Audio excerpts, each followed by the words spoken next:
Shalom. Black people. Let me get straight into this lesson, but I'm gonna get into two subject matters.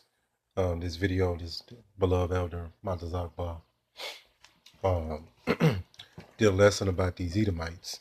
So I'm gonna show you what they do behind closed doors and secrecy, and it's something that our people are oblivious to because they don't know their enemy.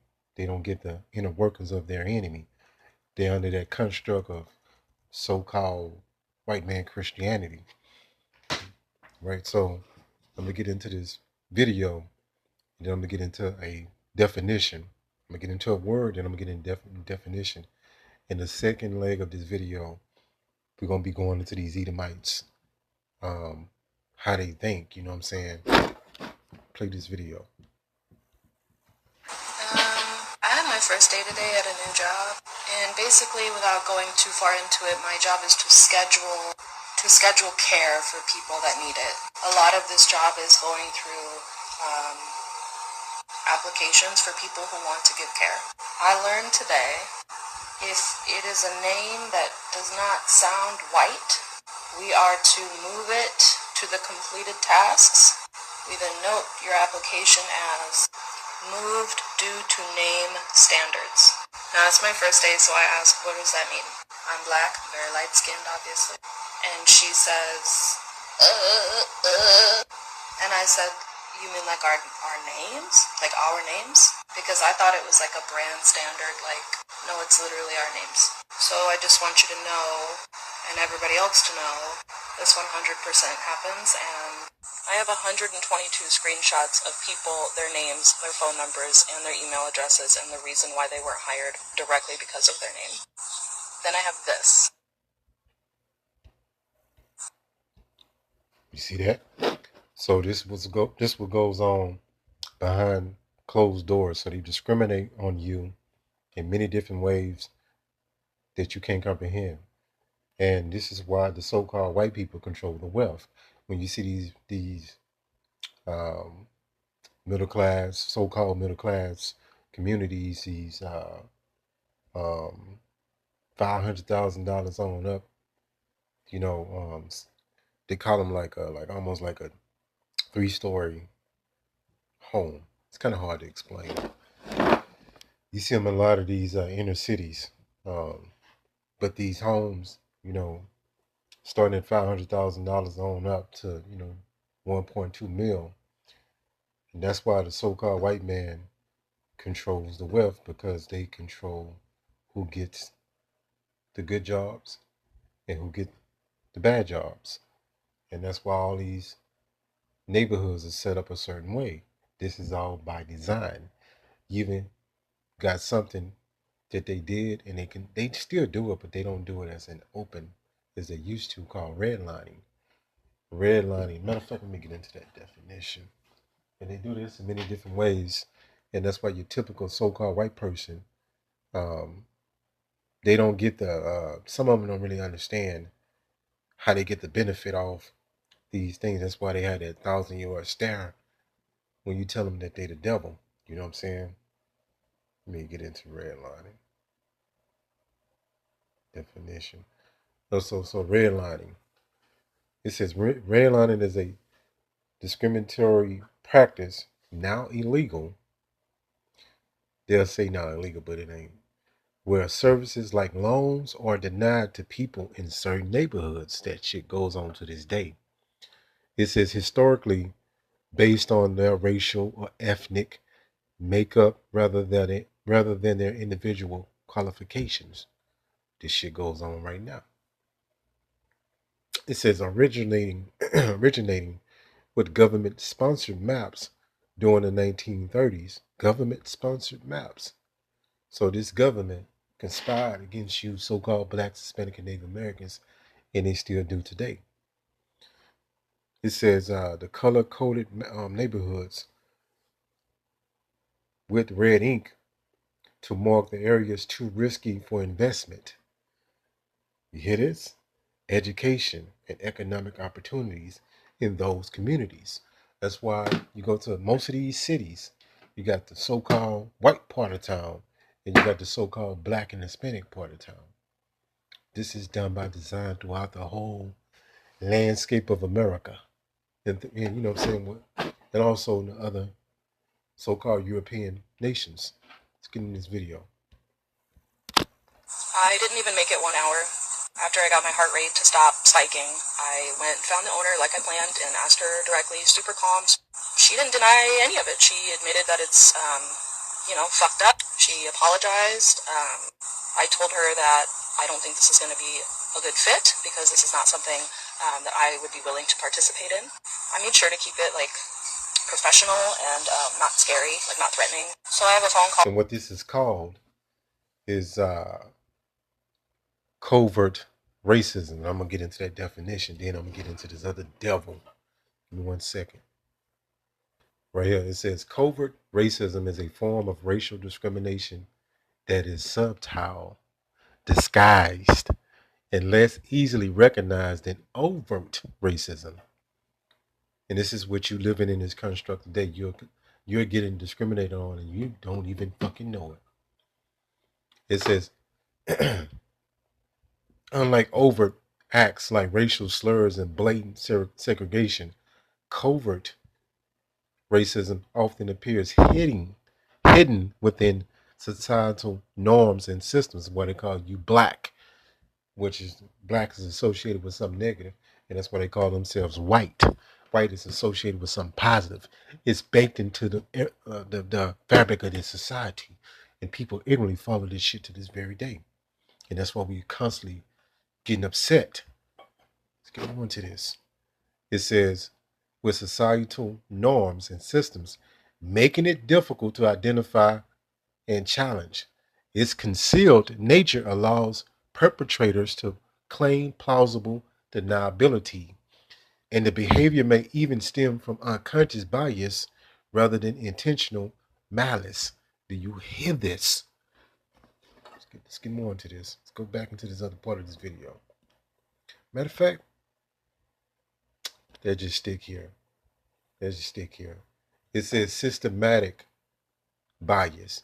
Racially based decisions are often rationalized or hidden within institutions, policies leading to unequal outcomes.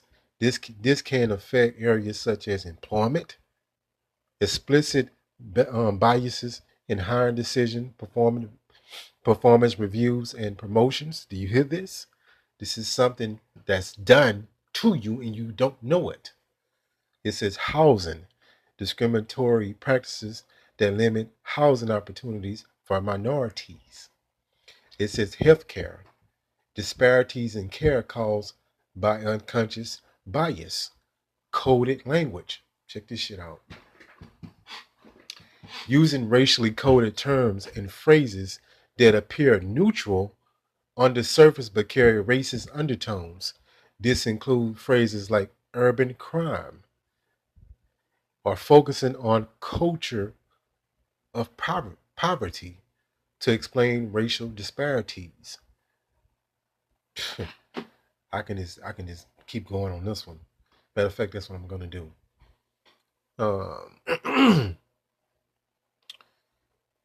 It says aversive racism. This describes people who consciously espouse.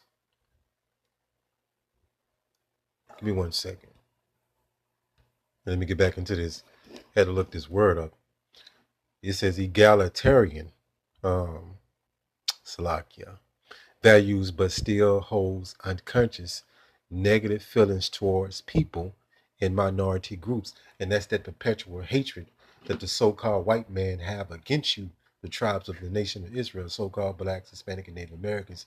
And even you so-called black people, Hispanic and Native Americans, you're your own worst enemy because you the one that tear your people down the most in a lot of cases because of your ignorance. It says it often leads to avoiding interactions with people of color or acting in a prejudiced way, ambiguous situations. Let's go here. So this stuff is let's go to this one, tokenism. Tokenism. This involves making a minimal effort to be inclusive, such as hiring a single person from a marginalized group to appear non-discriminatory. Do you hear this? So all these fucking games they play with your mind, and these things are going on behind the scenes that you don't know. Matter of fact, I gotta hit this because I'm gonna get into this other video tomorrow. It's too much to get into. Nah, that's not what I'm looking for. Let's go here. Genesis 27 and 41. So this goes back into the origin of how this hatred came into be, and now it's manifested into the flesh, the physical. But this is already ordained in the spirit. And Esau hated Jacob. So that's why the so-called white man hate you, Jakes. The lesson I'm gonna get into tomorrow is gonna really, show you this. Because of the blessing wherewith his father blessed him. And Esau said in his heart, the days of mourning for my father are at hand. Then I will slay my brother Jacob, Yequab. Right? So this is where this hatred goes back into, like I did a lesson going into the lion and hyena dynamic. They can never coexist together without it being friction. It's the same thing in this, world that we in today. As long as you have these two nations, it's going to always be enmity, animosity, beef, strife. It is what it is. Let's go here. So that was pretty heavy going into, matter of fact, I was going to do another lesson, but I'm just going to keep it simple. I'm going to stay here. Give me 1 second. I'll get into this information right here. And for you Jakes that's in La La Land, don't know what's going on. That's why they control all the wealth. That's why they have the better jobs. That's why they live in the better situations. They have what they some call generational wealth. And this goes back into the curses. But you're in a system that you're oblivious to what's going on. That's why you see most of the Jakes in poverty. This was all constructed. This was all a setup. This is all a plan to destroy you. And you don't fucking know it. Let's get into this. It says, historical evidence and contemporary data show that racism is a persistent and serious issue in the United States. That's why we need our kingdom. We don't want to coexist with these devils. You know what I'm saying? We want our kingdom so we can get our lick back. That's what it's all about, revenge. Deeply embedded in its history and institutions. Deeply embedded. So when you go into these affluent neighborhoods, where average home is 1.5 million, and you see the social construct, you see the construct rather, that it's predominantly all so-called white people, but they'll give you this Christianity that seems to be all inclusive, but they get to control the narrative. They get to push white Jesus to you, so-called. They get to paint all the Bible figures, so-called white people. They get to tell you that so-called God is white, so-called. And this is the thing that you can't call them out on. They'll call it hate speech. It says, let's get back in this. It says, while legally mandating racial segregation ended decades ago, sufficient racial disparities continue to affect communities of color. You hear this? This is an ongoing thing. Worse foods, worse health care, worse of everything. It says, in many aspects of life, including wealth, employment, housing, health, and the justice system. They got so many of these Jakes, they in prison and in these jails for things that they didn't even do, or some minor offense, right? It's really shown in the so-called justice system. Ain't no justice here for so-called Blacks, Hispanic, and Native Americans. It's all traps, booby traps. But look, you had slavery, you had the Jim Crow era, and we still in that time frame of when,